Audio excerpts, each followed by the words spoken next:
Okay.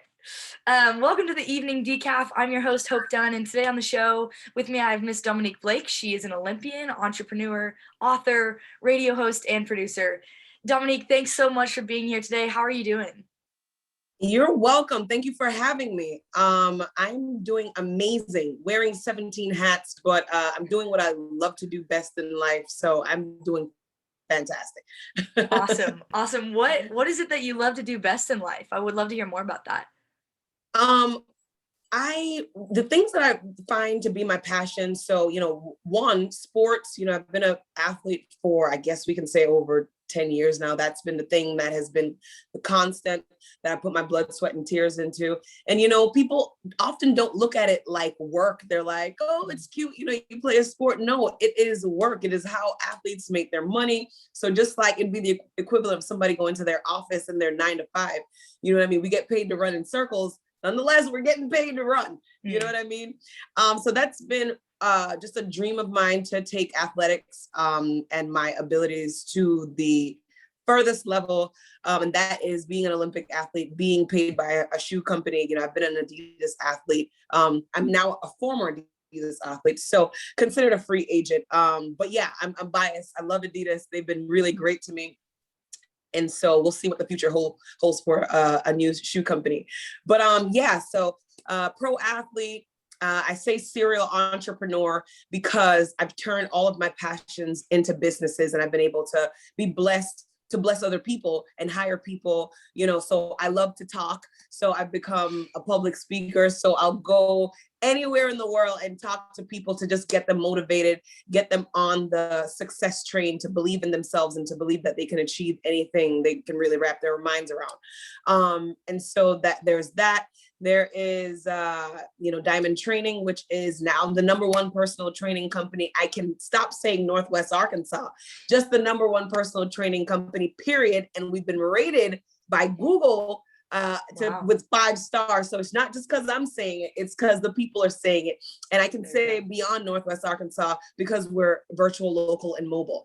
We have our newest location on campus here at the University of Arkansas on 15th Street, right across the street from the new baseball stadium and indoor track. Okay. So everything has just come full circle. Just as a pro athlete, being able to now give back in the health and wellness industry. I think anybody that's excited about health and wellness, for us to be able to get people to be the best versions of themselves is it. We spend so many years taking care of our bodies, and we just want everybody else in the world to understand what that feels and looks like. You know what I mean? I don't know if you've played a sport, but for anybody that's watching this, if you've ever played a sport, you know what lactic acid, what maybe throwing up feels like, what running until you feel your face is tingling, or maybe you can't feel your toes. For all my cross country runners and soccer players, you know exactly what I'm talking about, and so, it's just one of those things where I've been really lucky to have fun with what I'm doing. The newest business or career I've added to my resume is now I'm a radio host and producer. So what does that look like? I have a morning show every Monday morning to kick everybody's week off right here on KISS 105.3 FM here in Northwest Arkansas. We're in a couple different locations. We're in Atlanta, South Carolina, Oklahoma. And so we're owned by Perry Broadcasting. Fun fact, they are the largest Black-owned, minority-owned broadcasting company in America. So what that means is they don't get to stifle me. They want to give me the freedom to express my creativity and have fun on air and really do what I do best. Any company that I partner with, I tell them, you can't keep me in a box. You know what I mean? I'm like 7 or 10 different things, and you're just going to have to trust me enough to, let me bring you along for the ride and really change the industry in whatever it is that we're doing. So whether that's radio, whether that's athletics, I can definitely say I'm one of the only athletes in the sport of track and field that has taken being an influencer to the next level. I have officially now made more money being on social media and cultivating and curating content with other companies and brands than I have in the sport of track and field. That's insane. And so I've looked at people like Kevin Hart and taken that business model and really just took it to the next level and taught other athletes how to do that, how to monetize yourself if you have a platform, and we're all on social media anyway. So why not get paid for it and have fun?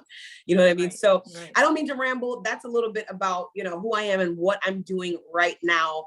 But yeah, we have a whole lot of other things coming up. So I'll let you get to the rest of your questions. Yeah. You said that you are making more money now as an influencer than you ever were as an athlete. Yeah. Does part of you ever wonder if was being an athlete worth it? Like, what would you kind of say in regards to that? No, no, there's no wondering. That's something that I've always wanted to be ever since I was born. I definitely came out of my mom running. So every year, fun story, every year from kindergarten to my senior year in high school, I was always the same thing for career day, which was always an Olympic medalist. And I tied a little piece of foil paper to a string and wore it to school. And my friends gave me crap for it every year. They're like, girl, can't you choose something else? And I'm like, no amount of peer pressure is going to talk me or allow me to talk myself out of the fact that I'm going to be a medalist one day. I should have been more specific, because you got to be specific with your goals, right? So I should have said I'm going to be an Olympic gold medalist, but hey, I'm not complaining. Bronze is good as well. So yeah, and then everything has a season, and at some point it's going to be time to move on. So I'm in that season now where I plan for every step of the way. Ever since, like, before high school, I knew that after sports, I wanted to be in the media world, whether it be TV or radio, whichever came first. I would have been happy with either. And radio happened. And so I'm very grateful. So now I'm doing this balancing act. And now my sights are set on doing as much as I can in these areas and in these pockets and in these creative spaces, to create a legacy and to help other people that look like me, other women, other people of color, other people in the media world, in the sports world, to step outside the box and then set this up so that I can then have a family one day, and kind of take a back seat and not work, but, be awake in my mind 24 hours a day. Right. I don't know if that'll ever change, but Yeah. If you're just tuning in, you're listening to the Evening Decaf. I'm your host, Hope Dunn, and we have Miss Dominique Blake on the show with us today. She is an Olympian, entrepreneur, author, radio host, and a producer, all in one. And Dominique, you were talking about how you want to think out of the box in the roles that you're doing. What does it mean to you to think outside of the box, especially with all of the hats that you wear? To think outside of the box means to not be afraid to write down the crazy thoughts, to not be afraid of doing what other people aren't doing in your friend groups and society, really feeling good about something and not feeling ashamed about it because it hasn't already been done. Everything is impossible until somebody comes along and has the guts and the audacity to say, you know what, I'm going to take a crack at this and I'm going to do it. I don't care if I fail or if I look good doing it or if I succeed with flying colors. I'm going to do it anyway, because why not? I'm willing to take that risk. You slid into my DMs. You saw me speak to your sorority group and you took a chance. You didn't know if I would respond or if I'd say no, but hey, you understood. Oh, I'm hoping that was your mindset. You know what? She might say yes and she might say no. If she says no, I'll talk to somebody else. And that's just the attitude you have to have, because had you not taken the opportunity or the risk to slide into my DMs to say, hey, I'm Hope Dunn. I saw you speak on my chapter Zoom. Who knows? I wouldn't be sitting here with you giving this awesome interview and, Absolutely. Having the opportunity to help hundreds, maybe thousands, who knows who'll see this, So it's all about taking the risk, saying, I'm going to do it anyway, and not having that care that will stifle, you know what I mean? Not having the care in your mind to say, you know what, I'm scared, just do it. There you go. You said, boldly going out and taking those chances, given kind of your track record and just kind of where you've been through athletics. Where do you feel like some areas that you wish you would have taken more risks? Ooh, whoa, Hope. That's a great question, because I don't think there are any. I've always been that girl that everybody knows, including my parents, you know, that she's going to do whatever she wants to do, but she's a very calculated risk taker. I'm Aquarius, so that means I'm very type A. I don't have any gray areas. So I'm either really all in and I'm all about it, or I'm not going to do it at all. You know what I mean? I'm not that, maybe, yeah, you know, I didn't string you along. If we, you know, we had to reschedule this to make this happen, but I gave you that commitment and I said, I'm going to show up and I'm going to talk to you and I'm going to do that interview. And even though we had to reschedule because I wanted it to happen. And so I had something come up that was really, really important. So I just said, hey, let's do it on this day. And you agreed. So here we are. So I just say that to say, whatever it is in the moment, and no matter how old I was, I've always been that kid that thought about what would happen on both sides. So if I do something, or if anything I've done in the past and I've gotten in trouble for it, that I was very conscious of, because obviously, you know, life happens and things happen to us all the time, and we're blindsided and we have no idea what the heck is coming, you know. But if it was a conscious decision that I've made, or a path that I've chosen to go down, it's because I thought about it. You know what I mean? Mm-hmm. And so, yeah, I don't think, I don't have any regrets. I was that kid that did everything in college, did everything in high school. I went to state championships, got on a plane, went to my prom, got on a plane, went to nationals. I did it. You know what I mean? I also, you know, Absolutely. Came home from college and packed my Jeep up and drove from New York to LA. And I told my mom, I'm moving to California to go train at USC. And she's like, what? You're going to drive for a week and you kind of have a game plan. And I'm like, yep, love you. I will call you on the way. And she's like, all right. Wow. You know, she understands that I've gotten myself this far, and that's being a senior, like after I graduated, right? So looking at that, I'm like, well, if she trusts me, you know, I have to have a little bit more faith even than what I set out to have initially with this idea. So I was like, all right, I'm doing it. Yeah. With specifically your business of diamond training, Sure. You talked a lot about risks. Going into starting that, what was your mindset developing that company and the business model that you've mentioned earlier? So I'm going to tell you something that's super important right now, Hope. And this is why I say everybody is not, they're not supposed to have kids. I think it's such an important role to be a parent. And that is because you're creating the next generation of energy, the next generation of creators, just beings that will then become the world and what we're living in. You know what I mean? Times are changing. And so we're now seeing a generation of, I'm first generation millennial. How old are you? I'm 21. Right. So you would kind of be, you wouldn't be the new generation. You're like maybe one generation removed from the new era.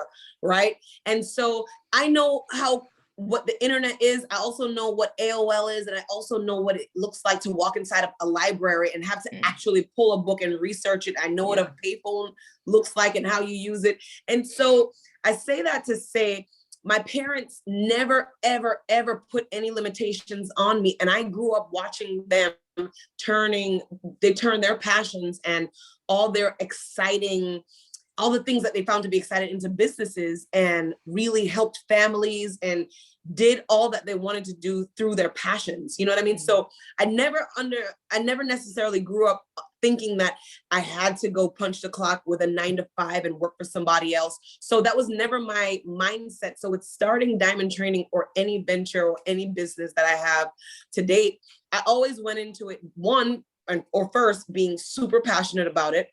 And so I know when there's deep passion, even if you're making $1 million or $2, you're still gonna get up out of bed with that excitement. And so as long as I have that, I know whatever I'm doing is going to be massively successful, and it hasn't failed me yet. I've also tried it the other way, to do things just because society's like, this is a moneymaker, it's gonna work, and nope, it doesn't work for me, right? So with being a business owner, you have to understand that there is no clock, right? And if you have a team that you're constantly cultivating and pushing, you know, people are going to depend on you in a lot of ways other than financially. They're going to depend on your energy. So I can't afford to have a bad day. If I'm going to have a bad day, and I don't ever use that word, I would rather delegate my work and have like my second in command just deal with certain tasks for that day or reschedule things, because I know how important energy is, right? It's contagious. It's something that we can't see.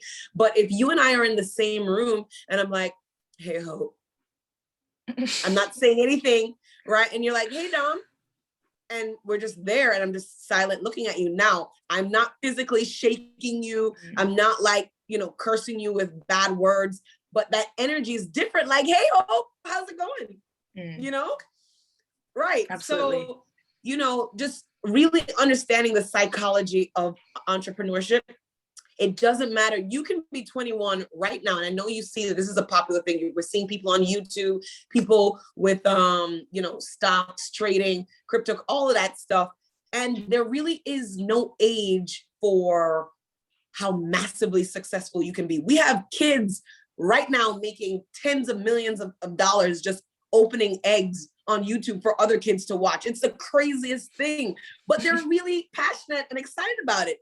So that just goes to show you, it really doesn't matter who you are, where you are in the world, you know, how passionate and energetic and, you know, how driven are you with the 1 or 2 or 7 things that you're doing, you know? So for me, entrepreneurship just means being really excited about something, going to the source of who's the best in the industry with that thing. Because when I started diamond training here with $0, it was just my big mouth, my years in sports. So that built my credibility and my resume. And I always showed up on time or early. And so people understood that this girl meant business. So whatever it was that I put my name on, or I sold, or I partnered with, it really didn't matter, you know, as long as they saw the value in me and vice versa. And I saw the value in them. I've done work with Walmart, didn't charge them a dime because I understood I didn't have a company that was already 5 years in the game. Nobody from Walmart corporate knew me as the owner of a wellness company. So what I did understand was the value of Walmart's credibility. So now if I move forward with that on my resume, letting the world know, hey, I've trained the entire corporate team for a Walmart in Bentonville, where the flagship of Walmarts are, you know, the most respected company in all of Northwest Arkansas. Where can't I go for somebody to listen to me? That's worth, you can't even put a price tag on that, but only the smart ones will understand the value of that and not asking for a paycheck right off the bat when you have to build a resume. How the heck are you going to ask me for $1 million when you haven't done this thing for not even a week? Right. So it's just being smart and being diligent and humble and grateful for opportunities that present themselves. Everybody wants $1 million. Trust me. So what are you willing to do to get it? And how patient are you? So, yeah. I'll wrap up with this final question. You said you have to build your resume. You have to go get things. Yep. What would you say is one of the largest challenges that you've faced in your journey from starting to be a professional athlete and up until now? So I'm going to have you repeat that question one more time. Yeah. What you were talking about building your resume and how you have to, there's some challenges that you will face. And so I'm curious, what is one of the most shaping challenges that you have gone through from the beginning of your professional career up until now? So the biggest thing, you know, when people Google my name, they'll see Dominique Blake tests positive for, you know, anything is a drug. Hell, ibuprofen is a drug. So that is one of the things that has totally made me the insane, passionate psycho, other than my parents, serial entrepreneur that you have today. Without that happening, I wouldn't be in this awesome space right now. But also it's one of the biggest teachers for me because one, I understood and grew up really overnight, even though I was 25, and I understood I'm 1,000% responsible for whatever happens to me, even though I never intentionally ingested this thing. I ordered something offline, well, my nutritionist did, and the company and the manufacturer sent me an old batch of their product and never mentioned it, right? So it's like ordering a pair of Nikes and one stitch on the bottom of the shoe is different. You're not gonna notice that. Nike comes, it fits, looks the same, boom, you're out, right? So with that being said, as an athlete, as a pro athlete, you have to take responsibility. And so I did go to the highest source of the governing body of all sports in the universe. And they said, you know what, we totally understand how this could have happened. And we do understand at the same time, you must take responsibility. So, I had to sit out for a little bit, but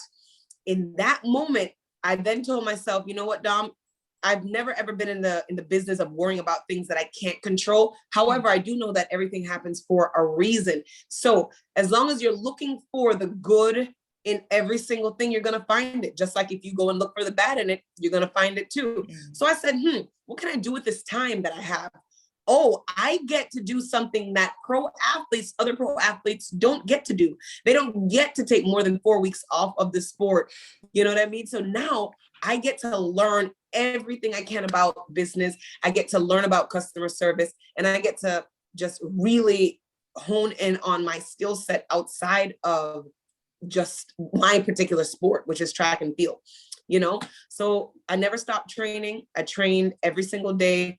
And I just got the opportunity to live in different places in the United States and really master the industry that I'm in, so that, I got to move here in 2016, and NWA, they didn't see me coming. I was born in New York and raised in Kingston, Jamaica. So everybody knows it's an ongoing joke worldwide. Every Jamaican has 75 jobs.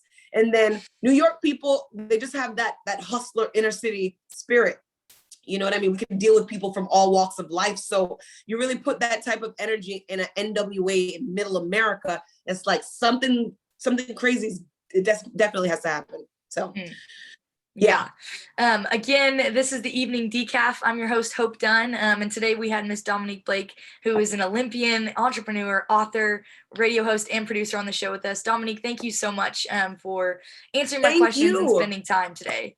Thank you so much for having me, Hope. And I want everybody to tune in to Morning Kiss every single morning from 9 a.m. Central to 10 a.m. So we kick your week off with all the trending and hot topics in entertainment and worldly news. And also follow me on Instagram at Dominique B. Blake.